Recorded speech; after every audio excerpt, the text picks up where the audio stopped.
یہ کہانی ہے چنٹو چڑیا کی، جو کہ اناتھ ہوتی ہے اور اس نے اپنی زندگی میں بہت دکھ دیکھے ہوتے ہیں۔ وہ اپنی موسی کے ساتھ ایک چھوٹے سے گھر میں رہتی ہے۔ اس کی موسی اس کے ساتھ بہت برا سلوک کرتی ہے۔ ارے کرم جلی، صفائی کر لی ہے تو نے کیا؟ جی موسی، میں نے سارے گھر کی صفائی کر دی ہے۔ ارے تو دفع ہونا، کھیتوں میں جا اور وہاں جا کر کام کر، کس کے انتظار میں ہے؟ ٹھیک ہے موسی، میں بس جا ہی رہی تھی۔ پتا نہیں تجھ منوج سے کب جان چھوٹے گی۔ دوسری طرف چنٹو چڑیا کو ایک چڑا پسند کر لیتا ہے۔ وہ کھیتوں میں گھومنے آیا ہوا ہوتا ہے۔ چنٹو کو دیکھتے ہی اسے اس سے پیار ہو جاتا ہے۔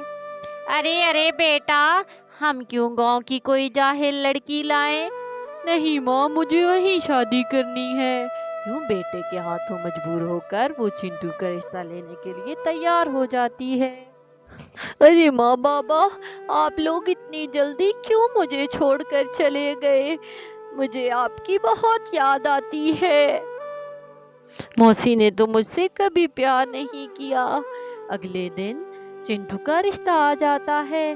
ارے دیکھیے بہن، وہ اناتھ ہے، میرے پاس کچھ نہیں جو میں اسے دہیج میں دوں۔ اچھا کوئی بات نہیں، ویسے بھی کیا غریبوں کے منہ لگنا۔ یوں چنٹو اپنی شادی والے دن بہت خوش ہوتی ہے، کیونکہ اس کی ساری مشکلیں ختم ہونے والی ہوتی ہیں اور قسمت سے اسے اچھا پتی بھی مل جاتا ہے۔ وہ خوشی خوشی اپنی ساس کے سارے کام کرتی ہے۔ ارے بہو، کھانا لے آؤ۔ جی ماں، لا رہی ہوں، تھوڑی دیر انتظار کیجیے۔ یہ لیجیے ماں، گرم گرم کھانا۔ ارے چنٹو، تم نے گھر کی صاف صفائی کر لی ہے؟ جی ماں، میں نے ساری صفائی کر لی ہے۔ اب سونو جی کے ساتھ کھیتوں میں جا کر ہاتھ بٹاؤں گی۔ ارے چنٹو، میں تم سے بہت خوش ہوں۔ تم ہمارے گھر کا اور میری ماں کا بہت خیال رکھتی ہو۔ بس اب ہمیں اوپر والا ایک بیٹا دے دے۔ کچھ ہی دن بعد چنٹو کے ہاں ایک انڈا ہو جاتا ہے۔ ارے ماں، دیکھو نا، کتنا خوبصورت انڈا ہے۔ ہاں، خوشی کی بات تو ہے، لیکن بہو، ایک بات کا خیال رہے، بیٹی نہ ہو بیٹا ہی ہو۔ ہمارے خاندان میں بیٹیوں کو گالی سمجھا جاتا ہے۔ ہمارے ہاں سب کے بیٹے ہی ہیں، ہماری ناک نہ کٹوانا۔ ارے ماں جی، بیٹی یا بیٹا ہونا میرے ہاتھ میں تو نہیں، یہ تو اوپر والے کی دین ہے۔ ارے میں کچھ نہیں جانتی، جو کہہ دیا سو کہہ دیا۔ ارے چنٹو، کیوں پریشان ہو؟ ارے کیا بتاؤں ٹونی بہن، میرے ہاں انڈا ہوا ہے۔ ارے تو یہ تو خوشی کی بات ہے۔ لیکن میری ساس نے کہا ہے کہ بیٹی نہیں ہونی چاہیے، بیٹا ہی ہونا چاہیے۔ اگر بیٹا نہ ہوا تو وہ مجھے گھر سے نکال دیں گی، مجھے تو ایسا ہی لگ رہا ہے۔ ارے کچھ نہیں ہوگا چنٹو، تم پریشان مت ہو۔ نہیں ٹونی بہن، میری ساس نے صاف کہا ہے کہ بیٹی نہیں ہونی چاہیے، تم اپنے پتی سے بات کرو۔ یوں چنٹو ساری بات اپنے پتی سے کرتی ہے۔ ارے ماں ٹھیک کہہ رہی ہے، ہمارے ہاں بیٹے ہی ہوتے ہیں اور مجھے بھی بیٹے کی ہی خواہش ہے، جو کہ میرا نام آگے بڑھائے گا۔ ارے سونو جی، لیکن اگر بیٹی ہو گئی تو اس میں میرا کیا دوش ہے؟ ارے چنٹو، بیٹا ہی ہوگا، تم پریشان مت ہو۔ یوں چنٹو جنگل میں بیٹھی اسی بارے میں سوچ رہی ہوتی ہے جو اسے اس کی ساس نے کہا ہوتا ہے۔ ہی اوپر والے، میری بیٹی نہ ہو، اگر میری ساس نے مجھے گھر سے نکال دیا تو میں کہاں جاؤں گی؟ مجھے تو موسی بھی اپنے گھر میں نہیں رکھے گی۔ یوں وہ رو دھو کر اپنے گھر چلی جاتی ہے۔ ارے چنٹو، تم کہاں گئی تھی؟ جی کچھ نہیں، بس میرا دل گھبرا رہا تھا، میں باہر تازہ ہوا لینے گئی تھی۔ اچھا، اب سو جاؤ، کافی رات ہو گئی ہے۔ اور آخرکار وہی ہوتا ہے جس کا چنٹو کو ڈر تھا۔ ارے ماں ماں میں آ گئی، یوں اس کے گھر میں ایک چھوٹی سی چڑیا ہو جاتی ہے۔ ارے ارے بہو، میں نے تمہیں کہا تھا نا کہ بیٹی نہ ہو بیٹا ہی ہو، یہ کیا منحوسیت ہے؟ ارے ارے ماں، اس میں چنٹو کا کیا دوش ہے؟ چھوڑو، کوئی بات نہیں، اگلی دفعہ بیٹا ہو جائے گا۔ یوں سونو ساری بات سنبھال لیتا ہے۔ چنٹو کی ساس اس کی بیٹی کے ساتھ بہت برا رویہ رکھتی ہے۔ ارے ارے، مجھے کھانا کھانا ہے، اس منحوس کو تو یہاں سے لے جاؤ، اس کی تو شکل بھی مجھے پسند نہیں ہے، اسے میرے سامنے نہ لایا کرو۔ اور یوں ہی کچھ عرصے بعد اس کے ہاں ایک اور انڈا ہو جاتا ہے۔ دیکھ بہو، اب میں تجھے پہلے ہی بتا رہی ہوں، اس دفعہ بیٹی نہ ہو، اگر بیٹی ہوئی تو میں اپنے بیٹے کو کہیں اور سے بیاہ لاؤں گی۔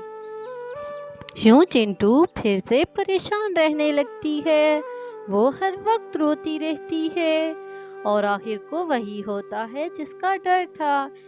ارے ارے کرم چلی، آگے ایک منحوس کم تھی کیا جو تو نے دوسری بھی پیدا کر دی ہے؟ ساری نحوست میرے گھر میں لے آئی ہے، یہاں سے نکل جا، مجھے اپنی شکل نہ دکھانا اب دوبارہ۔ یوں اس کی ساس اسے اور اس کی بیٹیوں کو نکال دیتی ہے۔ ہی اوپر والے، اب میں اپنی بیٹیوں کو لے کر کہاں جاؤں گی؟ موسی نے تو صاف صاف کہا تھا کہ یہاں دوبارہ مت آنا، اب میں اپنی دو ننھی بیٹیوں کو لے کر کہاں جاؤں؟ میرا تو کوئی دوسرا ٹھکانہ بھی نہیں ہے۔ اتنی دیر میں بھاری ورشا ہونے لگتی ہے۔ ارے ارے، اس بارش میں تو میری بیٹیاں مر جائیں گی۔ یوں چنٹو اپنی بیٹیوں کو لے کر ٹونی کے گھر آ جاتی ہے۔ ارے ٹونی بہن، دروازہ کھولو، نہیں تو میری بیٹیاں مر جائیں گی۔ ارے ارے چنٹو، تم پریشان مت ہو، تم یہاں جب تک چاہو رہ سکتی ہو، اور میں صبح اپنے سیٹھ سے بات کر کے تمہیں کام بھی دلوا دوں گی، یوں تم اپنی بیٹیوں کا پیٹ پال لینا۔ بہت بہت شکریہ تمہارا ٹونی بہن، اگر تم نہ ہوتی تو میری بیٹیاں اب تک مر چکی ہوتی۔ یوں وہ دونوں اگلے دن سیٹھ کڑک ناتھ کے پاس جاتی ہیں۔ ارے ارے ٹھیک ہے، کام تو میں دے دوں گا، لیکن پیسے آدھے دوں گا۔ کوئی بات نہیں، فی الحال مجھے مجبوری ہے، آپ جتنے چاہیں اتنے دے دیجئے۔ دوسری طرف چنٹو کی ساس اپنے بیٹے کی دوسری شادی کروا دیتی ہے تاکہ پوتا لا سکے۔ اری اری بہو، تم گھر کی صاف صفائی نہیں کرتی کیا؟ ہر طرف گند مچا ہوا ہے، چنٹو ہوتی تھی تو ہر طرف صفائی ہوتی تھی۔ ارے ارے، مجھے اس کرم جلی سے مت ملانا، اگر وہ اتنی ہی اچھی تھی تو اسے نکالا کیوں؟ اور مجھے غلام سمجھنے کی غلطی مت کرنا، اور اپنی اوقات میں رہ کر بات کیا کرو، میں تمہاری نوکر نہیں ہوں۔ اور یوں گوری کے گھر میں ایک بیٹا ہو جاتا ہے۔ ارے ارے بہو، میں بہت خوش ہوں، اسی خوشی میں میں اپنے پوتے کے نام یہ گھر اور کھیت کر دوں گی۔ دوسری طرف چنٹو سارا دن کڑک ناتھ سیٹھ کے کھیت میں کام کرتی اور اپنی بیٹیوں کا پیٹ پالتی۔ اس کی بیٹیاں اسکول پڑھ چکی ہوتی ہیں، اب وہ انہیں آگے کی پڑھائی کے لیے شہر بھیج رہی ہوتی ہے۔ ارے ارے میری پیاری بیٹیوں، تم دونوں جانتی ہو میرا تم لوگوں کے سوا کوئی نہیں، من لگا کر پڑھنا اور ایک دن خوب شہرت اکٹھی کرنا۔ چنٹو کی بیٹیاں بہت محنتی ہوتی ہیں، دوسری طرف گوری کا بیٹا بہت بدمعاش ہوتا ہے، وہ سارے پیسے جوئے میں اڑا دیتا ہے۔ ارے ارے گوری، اس نے دونوں کھیت جوئے میں ہار دیے ہیں۔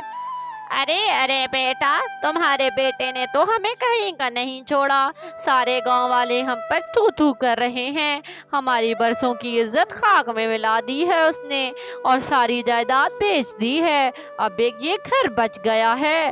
ارے ماں، میں کیا کروں، تم لوگوں نے ہی تو اسے سر پر چڑھا رکھا ہے۔ دوسری طرف چنٹو کی بیٹیاں شہر سے پڑھ کر آ جاتی ہیں،